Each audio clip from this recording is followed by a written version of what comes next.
classes. Today we will discuss your NCERT questions. So your first question is what is meant by a pure substance? तो बेटा आप सभी जानते हैं कि प्योर सब्सटेंस का क्या मतलब होता है, ठीक है ना, जिसमें क्या है तो जो प्योर सब्सटेंस होते हैं हमने सबसे पहले यही डिस्कस करे थे बेटा, ठीक है। Pure substance single type of substances से मिलके बने होते हैं। There is no impurity present in this substances. Okay fine, ठीक है। नेक्स्ट आपका जो क्वेश्चन है that is list the difference between homogeneous and heterogeneous mixtures. ये भी हमने ऑलरेडी डिस्कस कर रखा है कि होमोजीनियस और हेट्रोजीनियस क्या होते हैं, ठीक है। अगला दोबारा वही है, होमोजीनियस और हेट्रोजीनियस में ये देखो होमोजीनियस और हेट्रोजीनियस में बेटा डिफरेंस है। नेक्स्ट आपका डिफरेंस है सोल्ट सॉल्यूशन एंड सस्पेंशन का, हमने ऑलरेडी डिस्कस कर रखा है। एक अगला आपका न्यूमेरिकल आएगा। न्यूमेरिकल में है कि to make a saturated solution 36 gram of sodium chloride is dissolved in 100 gram of water. अब इस क्वेश्चन को देखो बेटा, 36 ग्राम सोडियम क्लोराइड मतलब NaCl बोलते हैं सोडियम क्लोराइड को, ठीक है। सोडियम क्लोराइड कितने में डिज़ोल्व किया बेटा? 100 ग्राम ऑफ वाटर में। तो दोनों ग्राम है, ये हो गया कम क्वांटिटी में है ना, सॉल्ट है तो ये है सॉल्यूट और ये हो गया आपका सॉल्वेंट। देखो 100 ग्राम ऑफ वाटर बोला बेटा, 100 ग्राम ऑफ सोल्यूशन बोला होता, ठीक है, तो वो सॉल्वेंट प्लस सॉल्यूट होता। पर अगर सिर्फ वाटर बोला है तो इट मीन्स 100 ग्राम आपका सॉल्वेंट है, 36 ग्राम आपका सॉल्यूट है बेटा, ठीक है। तो कंसंट्रेशन का क्या फॉर्मूला था? मास बाय मास परसेंटेज होगी ना, दोनों ग्राम में है तो मास of solute divided by mass of solvent multiply by 100, ठीक है। तो मास ऑफ सॉल्यूट कितना है? 36 gram, sorry mass of solution, mass of solute divided by mass of solution multiply by 100। लेकिन हमारे पास मास ऑफ सॉल्यूट है लेकिन हमारे पास मास ऑफ सॉल्वेंट दे रखा है, हमें चाहिए मास ऑफ सॉल्यूशन। तो सॉल्यूट प्लस सॉल्वेंट क्या आ जाएगा आपका? सॉल्यूशन। सॉल्यूट है 36, सॉल्वेंट है 100, तो सॉल्यूशन कितना आ जाएगा? 136 ग्राम मल्टीप्लाई बाय 100। इसको आप सॉल्व कर लेंगे, आपके पास 26.4 के अराउंड आंसर आपका आ जाएगा, ठीक है ना। समझ आ गया ना 136 कहाँ से आ गया? सॉल्यूट प्लस सॉल्वेंट, क्योंकि हमारे पास सॉल्वेंट दिया था 100 ग्राम ऑफ वाटर, ये नहीं बोला है कि 100 ग्राम ऑफ सोल्यूशन में घुला हुआ है। अगर 100 ग्राम ऑफ सोल्यूशन लिखा होता वाटर की जगह तब हमने डायरेक्ट 100 से 36 को डिवाइड कर देना था। ओके ठीक है। अब नेक्स्ट क्वेश्चन आपके नेक्स्ट क्वेश्चन आपके आते हैं सेपरेशन से आएंगे डिफरेंट, ये वाला। सो फर्स्ट आएगा how will you separate a mixture containing kerosene and petrol. और दोनों के बीच बेटा कैरोसिन है और पेट्रोल है और दोनों के बीच जो बॉइलिंग पॉइंट डिफरेंस है वो अबव 25 है। तो अबव 25 डिग्री सेल्सियस अगर डिफरेंस हो बॉइलिंग पॉइंट में तो क्या करते हैं हम? Simple distillation. क्या करते हैं? Simple distillation. तो इसका आंसर है सिंपल डिस्टिलेशन। नेक्स्ट है टेक्निक्स का नाम बताओ। बटर फ्रॉम कर्ड बेटा, तो सेंट्रीफ्यूगेशन, ये ऑलरेडी कराया है। सॉल्ट फ्रॉम सी वाटर, तो सी वाटर से सॉल्ट को क्या करते हैं बेटा? बटर फ्रॉम कर्ड क्या है? सेंट्रीफ्यूगेशन। सी वाटर से सॉल्ट को करने के लिए इवेपोरेशन करते हैं हम, पानी इवेपोरेट हो जाएगा ना, नीचे सॉल्ट बच जाएगा। कैम्फर फ्रॉम सॉल्ट बेटा, तो जो कैम्फर है बेटा वो एक सबलाइम सॉलिड है, अगर उसको गर्म करेंगे तो सीधे उसके वेपर बन जाएंगे। तो जब भी कोई सबलाइम सॉलिड हमारे पास प्रेजेंट हो और हम उसकी सेपरेशन करनी है तो हम क्या करते हैं? सब्लीमेशन। क्या करते हैं? सब्लीमेशन। ओके। नेक्स्ट है classify the following and the physical and chemical changes, ठीक है। तो देखो कटिंग ऑफ ट्रीज, तो बेटा फिजिकल चेंज है,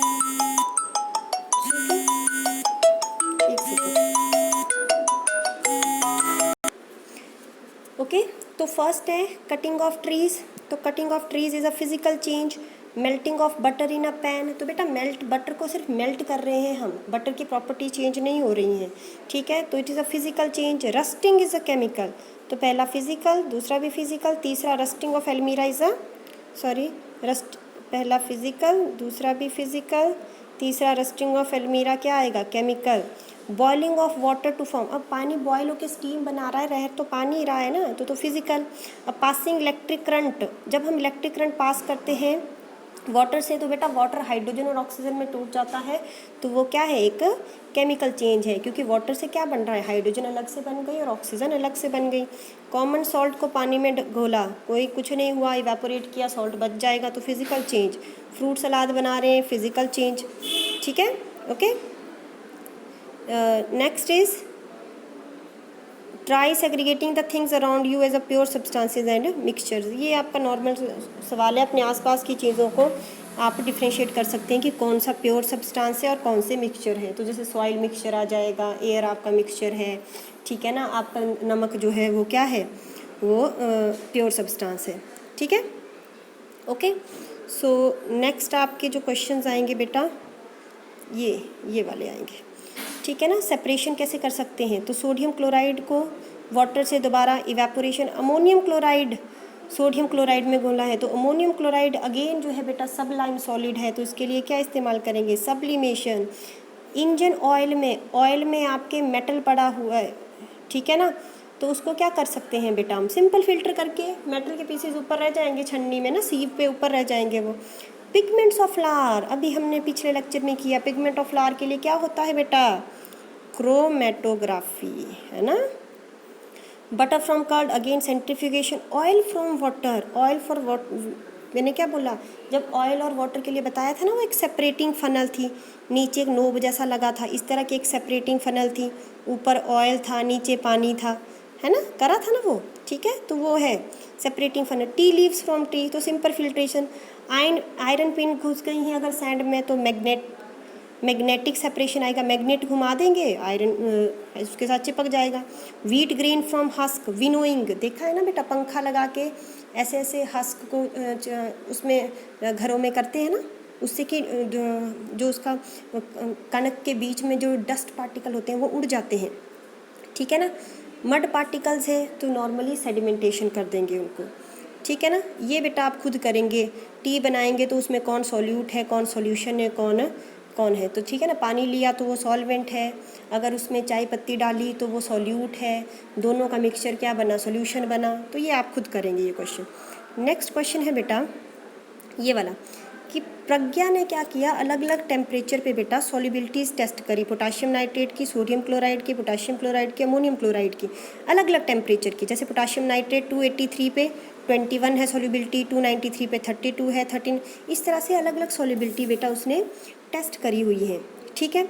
तो फर्स्ट क्वेश्चन आता है, what mass of potassium nitrate would be needed to produce a saturated solution of potassium nitrate in 50 gram of water at 313 kelvin. अच्छा जी, अब देखो बेटा 313 पे पोटाशियम नाइट्रेट की सॉल्युबिलिटी कितनी है बेटा, 62 है ना।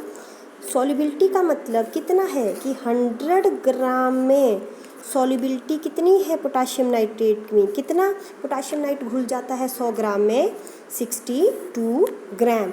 तो 1 ग्राम में कितना होगा, 62/100, और 50 ग्राम में ऑफ वाटर में कितना घुलेगा, तो मल्टीप्लाई बाई 50, ठीक है ना।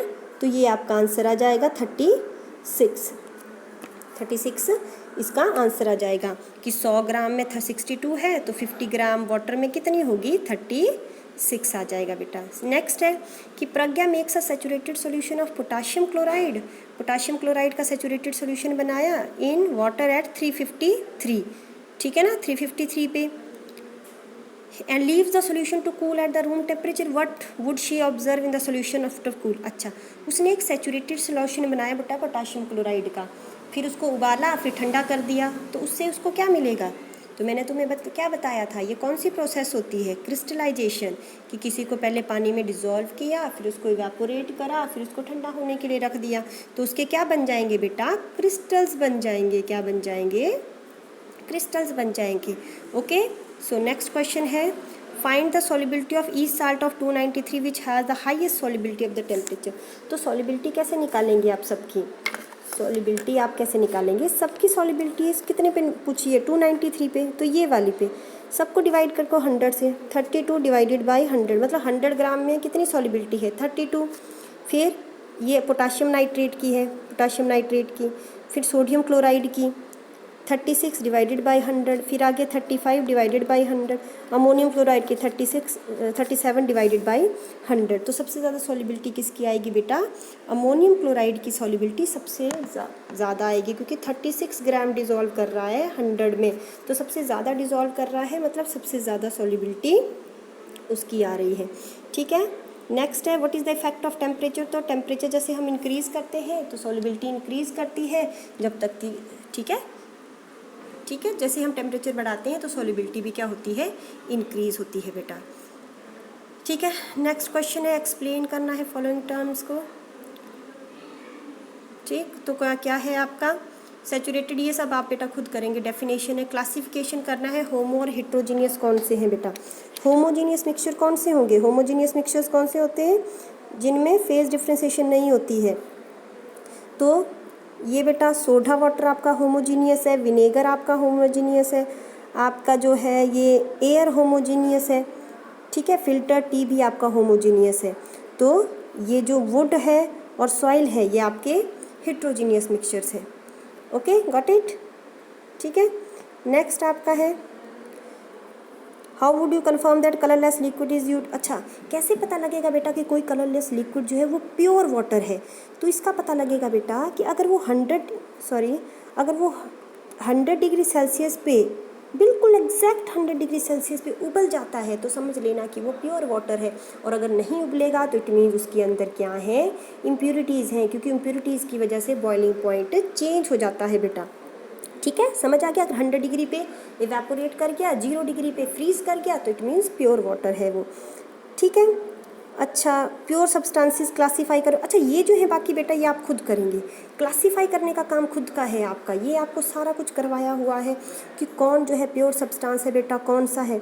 ठीक है, जैसे एग्जाम्पल के इसमें करवा देती हूँ। आइस प्योर सब्सटेंस है आपका, मिल्क मिक्सचर है आपका, आयरन प्योर सब्सटेंस है, HCl प्योर सब्सटेंस है, कैल्शियम ऑक्साइड प्योर सब्सटेंस है, मरकरी प्योर है, ब्रिक बेटा मिक्सचर है, ये मिक्सचर है, एयर इज़ अ मिक्सचर। ठीक है, तो ये सब चीज़ें आप खुद ढूंढेंगे, ये आपके लिए काम है। और इसी के साथ हमारा सेकंड चैप्टर जो है वो कंप्लीट होता है। अब हम अगला चैप्टर शुरू करेंगे बेटा। ठीक है, ओके।